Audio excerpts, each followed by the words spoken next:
दाखल केलाय. नाटळ मतदारसंघातून आपण उमेदवार दाखल केला असं समजतोय आणि देखील 2 अर्ज दाखल केले असं देखील समजतंय. नेमकं काय? नाही, तुमची माहिती अजून खोटी आहे. आता मी फक्त नाटळ मतदारसंघातनं अधिकृत भारतीय जनता पार्टीचा उमेदवार म्हणून या ठिकाणी उमेदवारी भरलेली आहे. आपल्या पत्नी संजना सावंत या सुद्धा इथं अपक्ष उमेदवारी दाखल करणार आहे अशी माहिती नाही, मिळते. चुकीची माहिती आहे. मी आतापर्यंत त्यांनी माझ्यासाठी डबी फॉर्म भरलेला आहे. साहेब, बघितलं तर अगदी उघडपणे विचारतो की संजना सावंत आणि संजय सावंत ह्या दोन्हीही पती पत्नी बघितलं तर या जिल्हा परिषद निवडणूक घेण्यामध्ये असणार अशा प्रकारची चर्चा होती. मात्र ऐनवेळी बघितलं तर त्यामध्ये फेरबदल पक्ष सेटिंगकडून झालेत. फक्त तुमच्याच नावावर ते शिक्कामोर्तब झालंय. डबी फॉर्म तुम्हालाच फक्त देण्यात आलेला आहे. काय प्रतिक्रिया?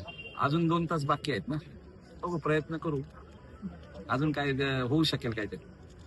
साहेब, हरकुळ मतदारसंघातून तुम्ही उमेदवार असणार हे पहिल्यापासून निश्चित मानलं जात होतं. मात्र तुम्ही कुठेतरी हरकुळमध्ये अपक्ष फॉर्म भरणार अशी मोठी चर्चा चालू आहे. मी आतापर्यंत 35-36 वर्षाच्या प्रवासामध्ये राणे कुटुंबियांबरोबर प्रवास केलेला माणूस आहे.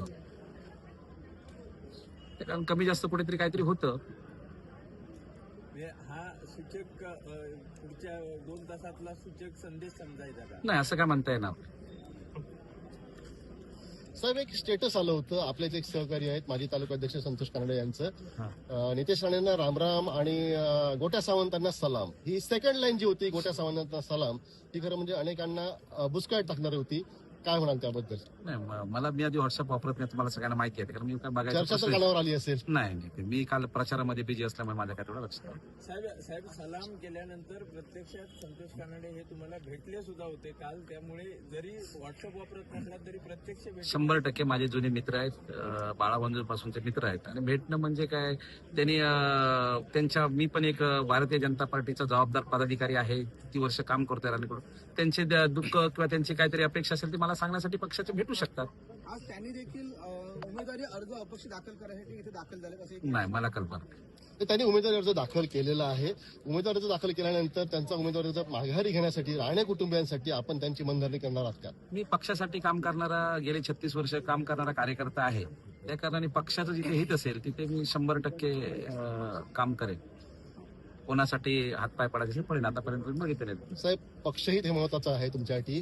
चर्चा अशी पण आहे की हरकुळ मतदारसंघामध्ये जर काय गोट्या सावंत उमेदवार नसतील, अन्य कोणताही उमेदवार असेल तर कदाचित चित्र उलट होऊ शकतं, पक्षाला बाधा येऊ शकते कदाचित. बघा, माझ्यापेक्षा काही तज्ञ, माझ्यापेक्षा पण काही ज्येष्ठ तज्ञ लोक आहेत, त्यांची काहीतरी गणित असू शकतील.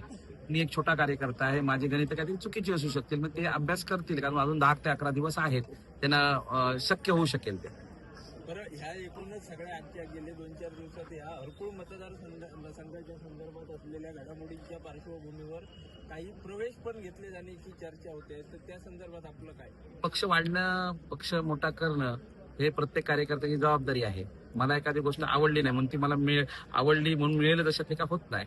विरोधकांचा गड कमकुवत करण्यामध्ये गेली 2 वर्ष आपण खर्ची घातली. भाजपा तिथं मजबूत केलं आणि तुमची उमेदवारी नाकारली जाते आता असं दिसून येते.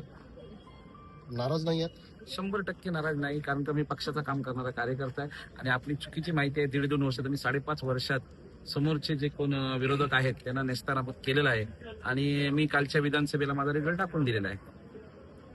ताज्या अपडेट्स आणि ताज्या बातम्यांसाठी कोकण एक्सप्रेस डिजिटल न्यूज चॅनलला सबस्क्राईब करा, लाईक करा, कमेंट करा आणि शेअर करा. आणि महत्त्वाचं म्हणजे बेल आयकॉनवर क्लिक करायला